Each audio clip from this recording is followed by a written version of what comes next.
Hello everyone, today we are going to learn basic Ansys Spaceclaim tutorial how to subtract one part from another.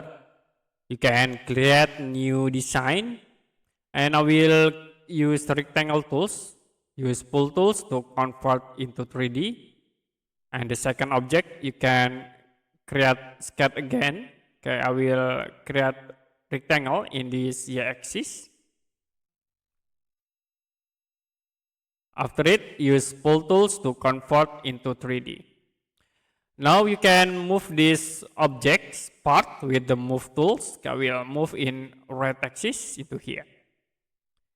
And if you want to subtract this part with this part, you can use the combine tools, go to design and then click combine. In here, don't forget to check for the subtract from target, and I will uncheck for the keep cutter. I will select this object and then you can select for the cutter object.